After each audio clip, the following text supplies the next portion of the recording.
Hi, guys. Welcome to Double Shot of Steelers, presented by FanDuel. I'm Dejan Kovacevic of DK Pittsburgh Sports. He's Chris Halleck, our beat writer, and he's over at the Steelers facility on the south side. There it is. You can look at that. He's really good, too. He's like a regular Spielberg over there.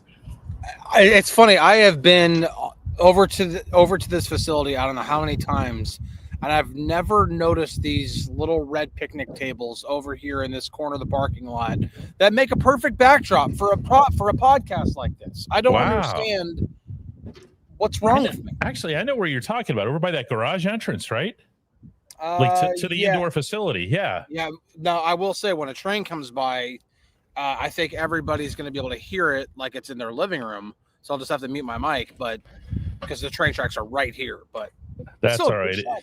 It just adds to the drama. Chris was over there today covering coordinator Thursday, covering a practice and all else. First thing that leaps to your mind today, Chris, from the coverage, from what came about. People aren't going to like to hear it, but the communication issues that are happening on defense are a real thing. They really are. They're a real thing, and they're not the same kind of communication issues that this team was having last year. Really, really good example of that.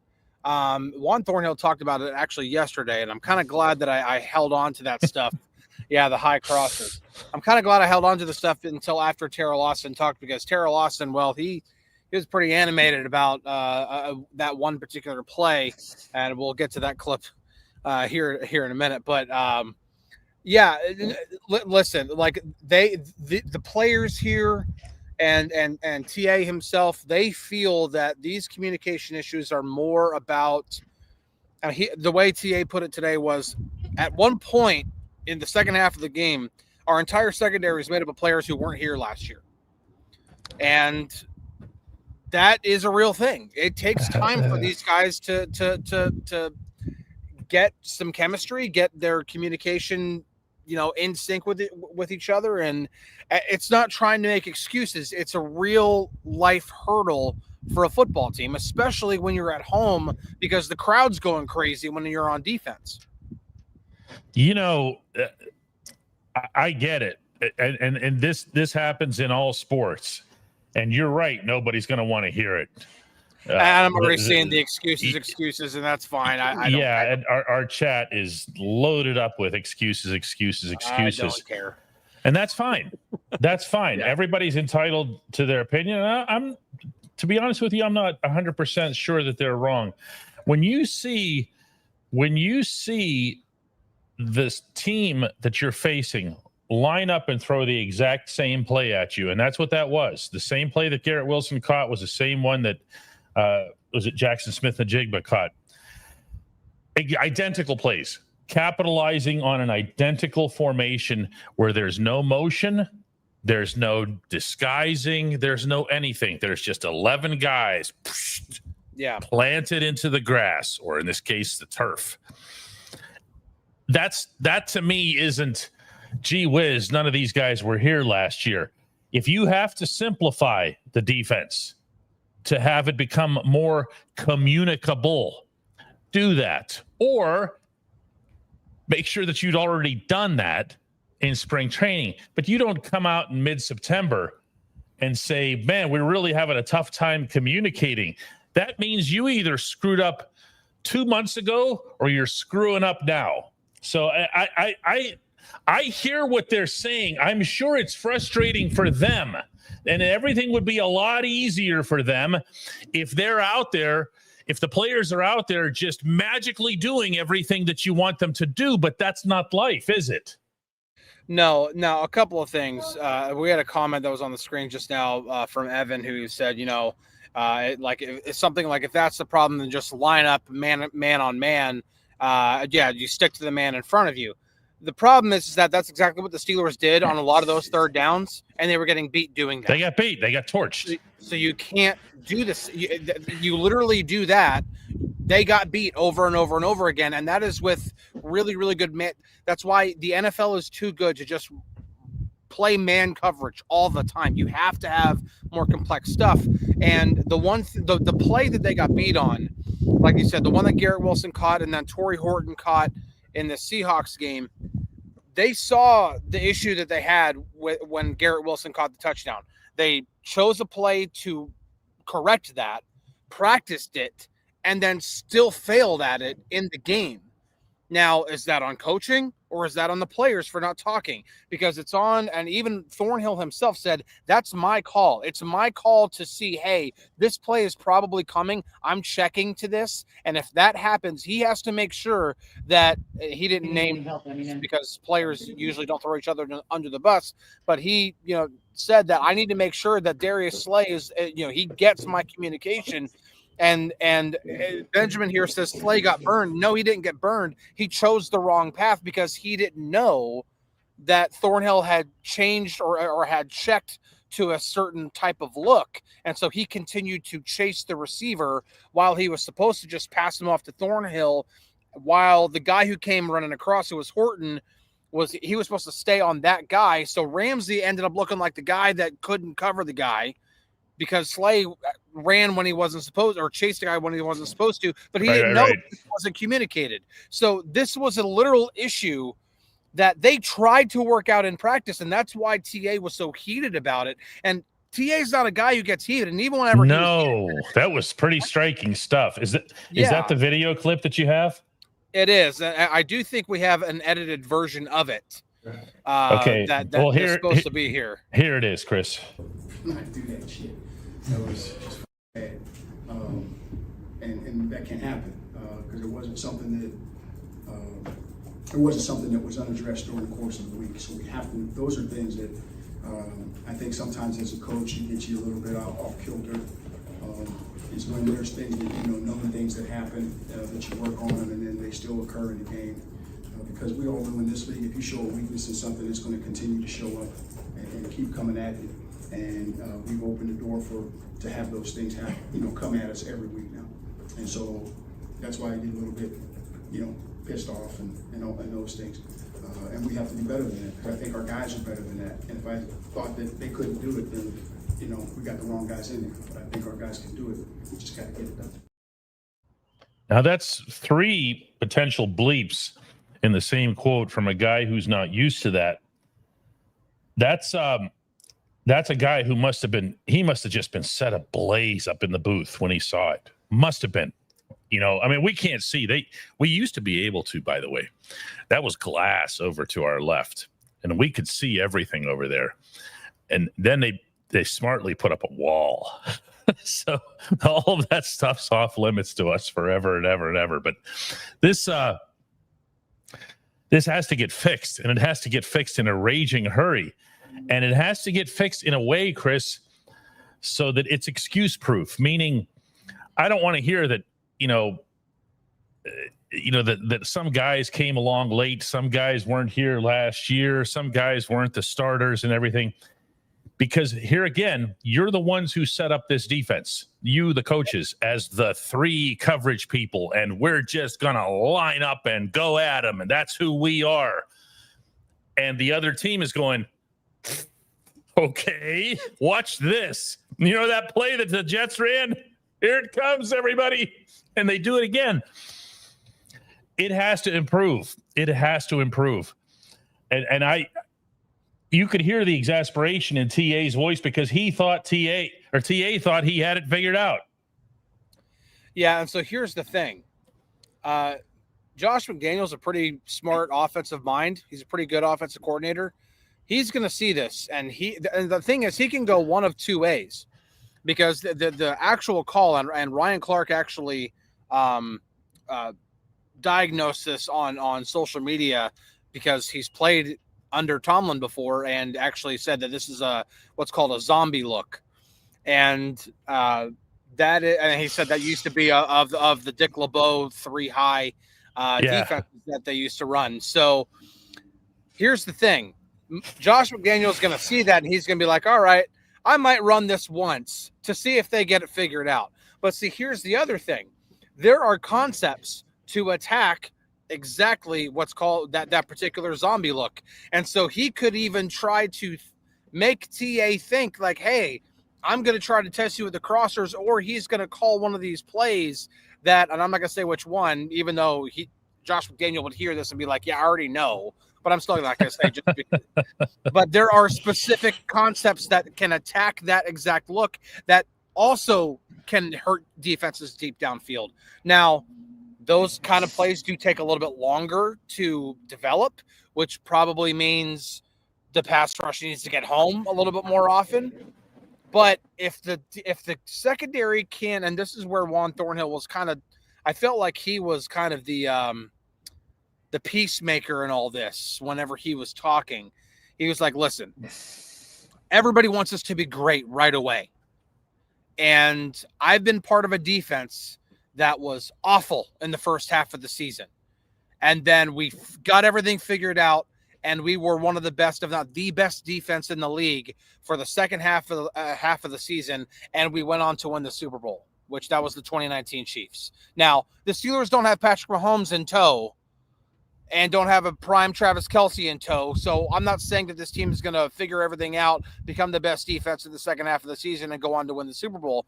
But it is proof that defenses can take their lumps while they figure everything out over the first few games, and then get things sorted out, get communication sorted out, and then they can actually play the way they really want to play. And the good thing with that is that if the defense figures that out, the offense is already off to a good start. They've put up points on both of their opening drives. They are at least off to a more promising start than we've seen from this offense in a while. Okay. More promising. Okay. I didn't say a great start. I said more promising start. I hear you. Charlie asks, were there signs of poor communication during the joint practice with the Buccaneers? Chris and I were both in the same end zone covering this thing. And I can tell you that yes, but you can also throw that one out, because the Buccaneers coaching staff asked the Steelers coaching staff if they could emerge in zone, because that was going to be a more effective learning tool for Baker Mayfield and Mike Evans and everybody on that offense. The Steelers obliged, and the Steelers got murdered. But that's actually not their defense. So it really didn't matter. So the answer is yes and no. When we come back, guys, we're going to be taking more of your questions today. And we're going to be getting more into what both of the coordinators had to say. It wasn't just Terrell Austin who talked today. Arthur Smith did as well. Right after this. Hey, guys, if you're planning to see a Steelers game, use the Game Time app to get your tickets. You can snag new ticket deals before anyone if you set it into your app alerts. The app is easy to use. No surprise fees at checkout. You can see your seat view before buying, and you're getting legit tickets delivered on time. If you're not much of a planner, you can get last-minute deals on tickets right up to the start of the event. Lowest price guaranteed, or Game Time will credit you 110% of the difference. Download the Game Time app and enter the code DK Steelers into your app profile to get $20 off your first purchase.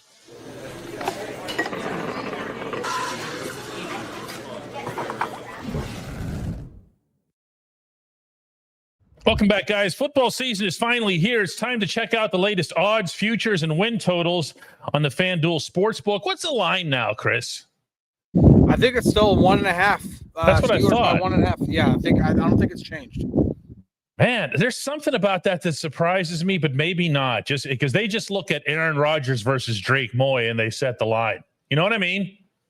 I don't know, but Drake May is pretty impressive. Moy May. I called him Moy May. Yeah. I don't know. I honestly don't know. This is one time where I don't understand Vegas's approach, but it is what it is. Well, they'll also tell you that they're not the ones who set the lines. The humans are. If you think the Steelers are headed to the Super Bowl, if you think they're going to go ahead and meet the line's expectations and take care of the Patriots in Foxborough this weekend, go ahead and lock in your bets today. Whatever your game, FanDuel Sportsbook delivers the latest lines, futures, and specials so that you can join in on all the action. Defensively, what do they need to do to stop the Patriots offense? Because they've added people, and you mentioned here May has become a pretty nice, or certainly more promising quarterback. It feels like after going through a few guys that New England is finally set on the guy that they want to have. Yeah, and I mean, it's definitely a guy. I mean, they invested a high first-round pick on the guy, so they need to give him the the old college try for sure. Give him a really long runway. I mean, honestly, and this is going to sound repetitive, and it's going to sound like I've done no homework or anything like that. They just got to stop the run, man. They really just have to find a way to stop the run. And I hate even saying that, because it's like, yeah, we know it's obvious, but no, it's everything everything else will fall into place if they can stop the run. Everything, like literally everything. I don't, and I asked, TA today about it, being like, why was it all or nothing? Why was it, 1 yard here, 2 yards there, no gain, TFLs, and then 12 yards and 15 yards and 9 yards? There was no in between. There was no 3-yard carries, 5-yard carries. I'm not saying that they should be giving up 5 yards a carry, but my gosh, like when they rattled off a run, they rattled off a run. And a lot of that, he said, we're beating ourselves before the ball's even snapped. We're not lined up correctly. Now that I would put more on coaching, like get your players into place, but also at the same time, if everything looks good in practice and everything's going fine in practice and something's happening on Sunday where it's not translating to Sunday, what's the problem? What's the problem? Where that's it. That's why I was pointing out the different periods of time involved in this process too. Where was the disconnect at St. Vincent? While you were, boasting about coverage people and historic and this and that and everything, maybe that all of that time and energy and vitality should have been invested in, hey, let's make sure we can run these plays and adjust as needed, including live in action. Jim comes in from Facebook and says, with all the injuries on defense, do they make schematic changes based on personnel, or is it actually next man up, expected to perform like the starters? I'll amend Jim's question here, Chris, with my own, I guess this is more of a thought than it is a question, but what are you going to do to stop the run? Because if a lot of that actually is personnel based, a lot of that is guys just not getting off blocks, just not making tackles. Sometimes running into each other, sometimes just getting pancaked or double pancaked. Do you change any people? Do you look at this and say, hey, this isn't, this guy isn't getting it done, this guy isn't getting it done? I think it's a little early to start thinking like, okay, we got to bench this guy for this guy. But also at the same time, I think we're already starting to see some examples of some personnel decisions being made.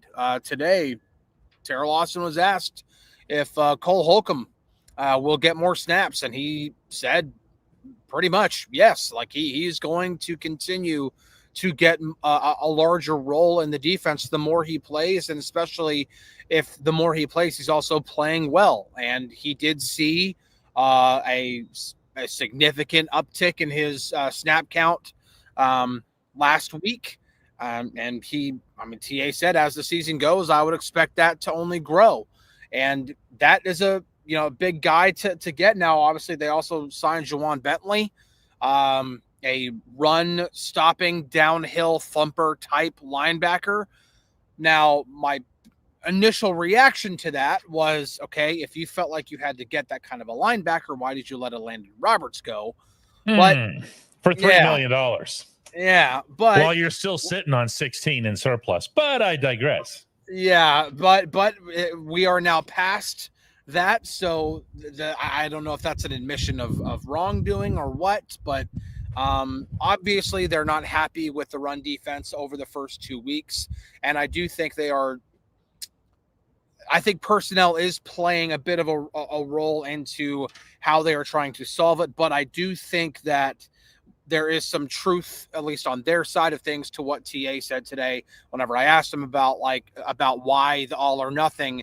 And he said that a lot of the times we're beating ourselves before the ball's even snapped. We're not even giving ourselves a chance for the offense to beat us because we're beating ourselves before the center even gives the ball to the quarterback. Yes. And that already puts ourselves in a bad situation. So he said, if we get into a situation in which we're doing everything right and we're still getting beat, that's whenever coaching should step in and be like, okay, we're not putting our guys in a good enough position to win plays more often than not. John comes in with a $10 contribution. That's appreciated. And says recent reporting suggests that Keanu Benton has regressed. Some say coaching, some say he's out of position. Thoughts? My first thought, John, is that if unless you're new here, we don't comment on other people's reporting. We do our own. We're there every day ourselves. I don't know, that said, that it requires reporting to see that Benton has regressed. I mean, he's not the player he was as a rookie. Plain and simple. I don't. This isn't some inside scoop of any kind. Wherever it is that you happen to see this, some say this and some say that. You're watching it, dude. You're just as much of an expert on it as anybody else. I can tell you that the view from the inside is that he's capable of doing a lot more than he has. I can tell you that the expectation of Benton is that not only do they expect him to stop the run, but they also expect him to be capable of getting to the backfield and making splash. This is what we've seen in either category through 2 games. I really like this kid. I'm not being a jerk here. I'm not picking on him or anything like that. You brought him up, John. I've spent time with him. I've tried to get to what it is that's missing from his game. For the most part, the sense that I get is, I mean, he understands he's not exactly overachieving, but I don't get the sense that he's beating himself up over his performance to date either. Now, if you're the Steelers, do you bench him? And if you do, you can't just do it on principle. You've got to put somebody else out there who's capable of performing better than what you just saw from him. And I don't know who that is. I want Y.A. Black out there all the time. All right, let's just get to that. I want Derek Harmon to be fully healthy and make his NFL debut Sunday in Foxborough. I don't know that I'm ready for a defensive line of Cam and 2 kids, one of them making his debut. So you're going to see Benton out there. But what has to happen for Benton's game, really, Chris, to just stabilize? Because John's right, it's regressing. Yeah, by the way, what you just did was reporting. If somebody, yeah. No, sorry, no, I'm being serious. Like, that is reporting. That is taking what we have learned from those inside the team about the player and getting their stance on it. It doesn't and take, talking to the player. And yeah, right. You've seen how much time I spend with Keanu. Yeah, and it doesn't take. I mean, if Terrell Austin says, you know, whether it be in his normal press conference or in a one-on-one interview with me or DK or whoever, that Keanu Benton has regressed, that's reporting that Keanu news. Benton has regressed. Yeah, that's reporting that he's regressed. Otherwise, it is just somebody's opinion. But I think we can all pretty much look and see that Keanu has a higher level to get to. Cam Hayward talked about Keanu this morning, and he said he's still growing. And he said, who said that players have to be a finished product by year 3? Now, I think there's his coach, right? Okay. But I think there's some truth to that, because Cam even said himself, like, listen, I didn't even play my first 2 years. I wasn't a finished product by year 3. Now, Keanu's played a lot more football in the early stages of his career than Cam did. Cam was also a better talent coming out of college than Keanu was. But I understand what Cam is saying, but I also understand that in this era of football and with the amount of football that Keanu's played, I do believe that you should be seeing a step forward. And part of it could be, hey, listen, he's just miscast. He's playing the wrong position. And that very well could be the case. That is my opinion. I think he's more of a defensive end than he is a nose tackle, but that's my opinion. My opinion does not matter when it comes to the decisions that are made by this football team. But yeah. Dwight Jefferson's not the only one in our chat bringing up Daniel Equale. Yes, Equale, of course, had himself a nice game, relatively speaking. Meaning compared to his pairs out there. Better game in New Jersey than it was against the Seahawks. He was much better against the Jets. What about him? I mean, he played for the Patriots. He's got, he's lined up against that offense. I'm just throwing it out there. He is officially the backup nose tackle. So, yes, he will play the nose. He will play when the Steelers are in their sub package. He will be one of those two interior defenders and can line up even directly over the center if needed. So, yes, Ekwale is an absolute option if Benton gets hurt or is not performing. But I also believe that Y.A. Black is an option. Now, I understand they're primarily playing him right now on the defensive end, but they have said that they will use him as a nose. They have already this season used him as a nose. He does not care where he's playing. No, he does not care, but he can play any of those positions. He has played all of those positions. No, he hasn't played nose as much as he's played on the end, but he can play all of that. So the Steelers do have other options, and them possibly getting Derek Harmon back this week. He was limited again today. I think Friday is going to have to be a full participation day for him in order to play. But it's still a step in the right direction for him. Yeah, the feeling that I got from Tomlin's press conference was that Harmon had better be really, really ready, more so than the other guys, because of his status never having played in the NFL, and that's going to be his first game, and it's at Gillette Stadium and the whole thing. Sergio Perez says, what happened to Payton Wilson? I remember we were all excited about his potential. Is it coaching, or is he all of a sudden a bad player? I want to first crack at this one, Chris, because I do see things in Wilson's game that should have and still should have people excited. Now, he is a year 2 player, and early in year 2. So let's be fair here. If we're letting somebody off the hook for year 3, we can certainly do it for a year 2. But he's a coverage linebacker first and foremost. He is a guy who covers an extraordinary amount of ground, and that can't be taught. That can't be coached. He's born with that. You love to have that because it doesn't go into a slump. It feels to me, and heaven knows he's not avoiding contact. He's not one of those. He's not like he can't stop the run because, oh no, that guy might hurt me. That's not in his DNA. What he does that drives me nuts is he takes these like arc-shaped routes, and you've seen it, I'm sure, on film intensively, to the running back, where he's not hitting angles correctly.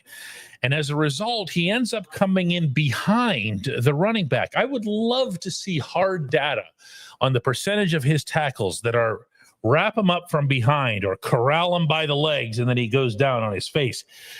Because that's been the biggest issue that I see with him. I don't see him filling any gaps, but then I also don't expect too much of that from inside linebackers in 2025. No, inside linebackers are there to, and I've had a couple of conversations with a couple of inside linebackers coaches, and even specifically have talked with linebackers who have played on other teams. And I'm not talking about just this season, but also in previous years.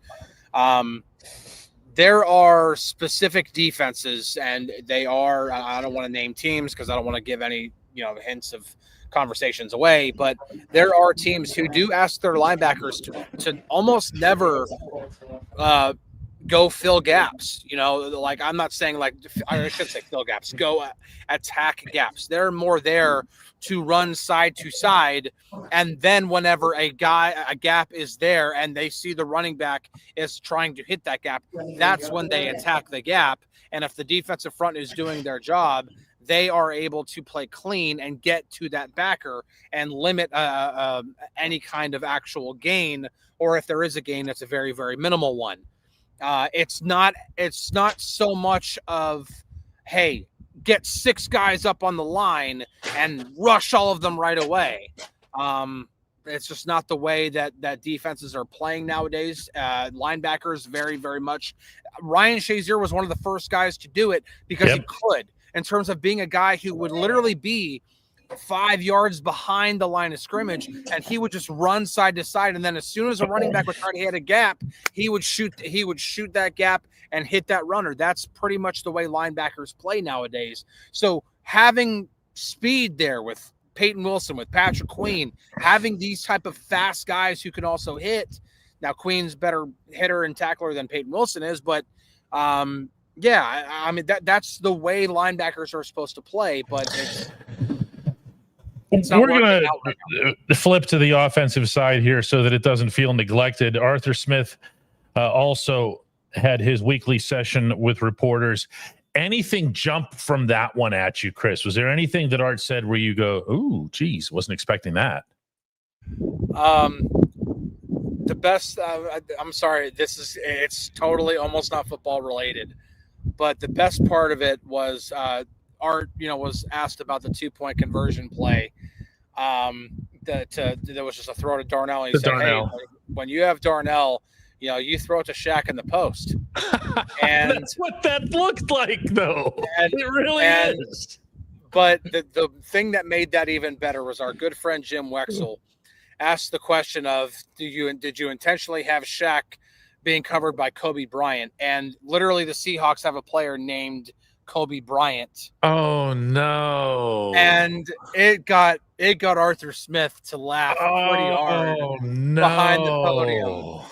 And when we talk about, he wouldn't even have seen that in advance, that punchline coming. That's great. It was phenomenal stuff. And Jim sits behind me in the media room, and I immediately turned around and gave him a fist bump because I'm like, that is a joke.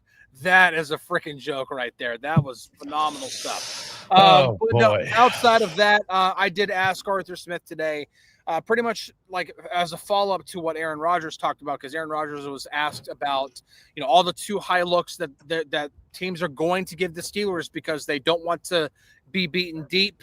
They have guys who can stretch the field on them. And so Aaron Rodgers said, we got to run the ball when they're showing too high. And so I asked Arthur Smith, okay, do you just have to run the ball, or can you use quick game? Can you use RPO as a way to circumvent if the running game is not going? And he said, yeah, we can use those things, but we also need to run the ball because it's his quote, it's just math. Like if they have too high, we have more guys that can block guys than they have guys who can be blocked. I mean, like it's just simple arithmetic at that point. They've got to be able to run the ball. We're going to talk about the running back position as well here, beginning with a running back who hasn't been mentioned by anybody in like a month, but now is going to become a sensation, I'm sure. A Major Headache asks, do you think that the Steelers would bring Trey Sermon up to dress over Caleb Johnson until he improves? Sermon, for anybody who doesn't know, is a journeyman guy. He looked good. He was no Nichols, though, no Lou Nichols in those preseason games. Would they do that? Would they just basically make Caleb an inactive after the week that he had? I got to be honest with you. What's he going to do for you at this stage? I understand you don't throw the kid away, but do you want him? If you can't get any yardage out of your backup running back, meaning Kenny Gainwell, do you really want to put the kid out there who's been shattered for a week and who, by the way, has done nothing when he's been out there offensively either? To me, I just want somebody to be ordinary behind Jalen. I don't even want like good necessarily. Just don't stink. Give the guy a spell after he breaks one for 65 yards. Make sure you can handle the blocking assignment and go for it. Simple as that. I think that's a difficult decision, and that is why Mike Tomlin is highly compensated, well compensated. That's a tough decision to make because you are riding the line between shattering a kid's confidence. Sure, I mean, if he doesn't even get a helmet after that performance, that can do some damage to the confidence. But at the same time, if you continue to dress Caleb and he's your RB3 and he continues, and now, even Tomlin said in the short term, he's not returning kicks. So that's one thing he's not doing for sure right now. And then not only I think he has 2 carries in the season. It's not like he's getting 3 carries in the season. It's not like he's getting the ball a whole bunch on offense. I would lean more toward not going down the route of making him inactive. I think I think he's already dealing with enough in terms of getting over that mental lapse. I would still try to show some confidence in the kid to be like, okay, yes, I'm obviously taking you off kick return coverage, okay, kick return duties, but I will still, like, hey, we need a running back out there. Jalen's gotten, he's gotten a lot of touches. We don't want to kill him. Gainwell's also had a good amount of touches. KJ, we need you for a little bit. I would still do that for at least a week to see how he handles it. If it continues to be a problem, then yeah, I think you begin to, that's when you possibly go to be like, all right, we have to bring a grown up here to handle it. Two more questions today. One comes from Sean, who says, were the passing game problems versus Seattle a function of not scheming guys open, receivers not getting open, Aaron having to pull the ball down too quickly, or some of everything? Yeah, you hit it at the end there, Sean. Yeah. The scheming of guys open is all relative to your offensive line. I was surprised, to be honest with you, that Tomlin addressed it that way as he did after the game Sunday. That's not something that will commonly get brought up, where he'll acknowledge we left a lot of our playbook closed because we can't extend routes because Rodgers can't get the time to throw. Now, we see these things. We see these plays for what they are. We don't see them for what they could be or could have been. And I think that's an important thing to remember. Let me give you an example. The interception, if you want to call it that Rodgers threw in the end zone that was intended for Freiermuth. Calvin Austin comes across, tries to catch it himself, tips it up. Seattle comes away with it. Goes down as an interception. Blame the quarterback. The quarterback mentions, and rightly so, that Cal shouldn't even have been over there. He was supposed to stop in a certain other spot of the end zone. Okay, that's strike two. And then we stop the conversation. However, if you watch the play from the beginning, as I have several times, what you'll really see here, and Chris is smiling because he knows what I'm about to say here, is that Broderick Jones got scorched. Broderick Jones was burned alive, and that flushed Rodgers hard out to the left to throw against his body. Now, it's to his credit, Rodgers, that he was about to throw a touchdown from that. But it's indicative of where the Steelers' offense is, and by the way, where Jones is, that everybody has to keep adjusting to this line as a whole and to Jones in particular. It all starts there. Sean, it all starts there. We can lay on top of the pile all these other things that you mentioned, but that play needs to be Aaron Rodgers holding the pocket for 2-3 seconds, finding somebody and making that touchdown look like candy from a baby. That's what that play needs to be. It's not that because they couldn't get a basic fundamental block from their left tackle. Yeah, I think the easy pickings here for anybody, and I don't even want to go there and be mean enough to say lazy pickings here, is to blame the quarterback for the offense's problems. I think Aaron Rodgers is probably near the bottom of the list when it comes to issues with the offense right now. And Selfmade says AR is touched after every throw. He at this point, having a 41-year-old quarterback, and even if he wasn't 41, even if he was 31, if he's getting hit this often, it's a problem. It almost doesn't matter how old he is. You cannot have your quarterback get hit that often, to get touched that often.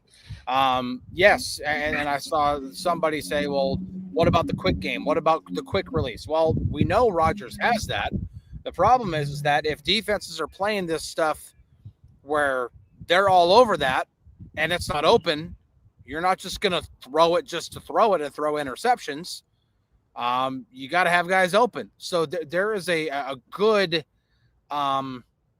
there is a balance here that has to be struck, but it all becomes much more simple if the Steelers run the football. And we've been talking about this since before Aaron Rodgers even signed with the team, that if they do get Aaron Rodgers, which they did, they should not be trying to do what the 2024 Jets did, which is put all their hopes and dreams onto the shoulders of Aaron Rodgers and say, hey, we need our offense to hum as you hum, because that's not who Aaron is anymore. He's not that guy anymore. If he's in an offense that has a very capable run game, then you're talking about getting the most out of Aaron Rodgers, who still showed that he can make some ridiculous throws as he did this past Sunday.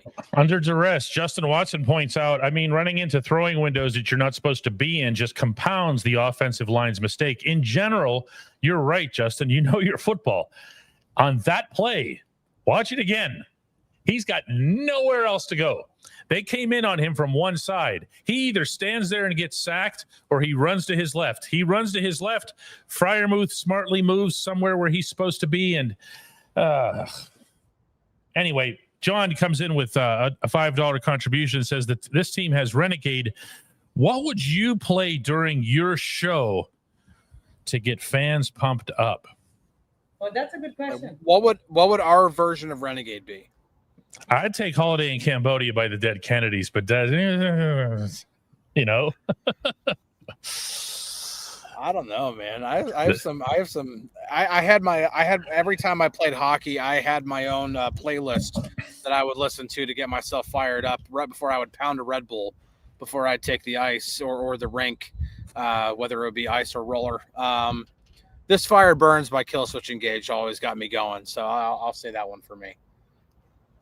Jay Moods concurs that Holiday in Cambodia is, in fact, a fantastic song. It really is. I mean, it's anthemic. By the way, if you're one of those people who thinks that punk rock is Green Day, let me try to think of something to say without swearing here. Go find you some Kennedys. Just listen to Fresh Fruit for Rotting Vegetables. That was probably their peak album. Listen to Fresh Fruit for Rotting Vegetables from front to end. And conveniently enough, Holiday in Cambodia is the start of that album. But it has many, many masterpieces on it, most of which are about 36 seconds long. Jay Moose says, pop punk is soft. I don't even know if that's what I'd call Green Day, you know? Green Day found 3 chords, and they look very, very energetic. It's not punk. They're good. Don't get me wrong. I could listen to American Idiot at any point all the way through. Oh, it's phenomenal. It's good stuff. American Idiot's a wonderful album. It's not punk. That's all I'm saying. I would no. It's not straight up punk. No, it's not. You know, Gene Smith would rather go for Bad Brains. We're going to start coming up with some great punk names here. Rodolfo has no idea what punk is to be bringing up AC/DC. I think he's just talking about like a good pump, like energetic song to get going. Yeah, Ramones were New York punk. I get that. You know way more about punk than I do. All the subgenres of punk and everything that I was in a punk band, dude. Yeah, it's a little bit of a different world here. Yeah, Rancid was a Clash. I like ripoff. Rancid, but they were. I mean, you listen to them. Come on, you know what they were doing. They sounded exactly like the Clash. Yeah, I like Rancid. Of all the punk bands that I do listen to, I like Rancid. Best concert I'll ever see in my life was the Clash right over here on 7th Street. Mm-hmm. Never, ever, ever forget it during the Know Your Rights tour. Kyle Mundy brings this up, and I've told you this before. Killswitch Engage Holy Diver. You have. And I'm telling you, when we talk about all-time covers, I mean, obviously the original Holy Diver by Dio is phenomenal. But when we talk about bands that have done covers, Killswitch Engage's Holy Diver cover is phenomenal. Like all right up there with some of the all-time great covers. Certainly not an easy song to cover. There's only one person who could ever sing that one. And that would be your original Ronnie James Dio. Anti-Flag was Pittsburgh's a preeminent punk band, and they hit it for quite some time there on the general national punk scene. But yeah, that was Pittsburgh's our very own contribution to the punk scene. And we haven't had a whole lot of useful contributions to the music scene in general. We're not really that. I mean, we had our Donnie Iris and our B.E. Taylor and so forth. You could go back a lot further than that.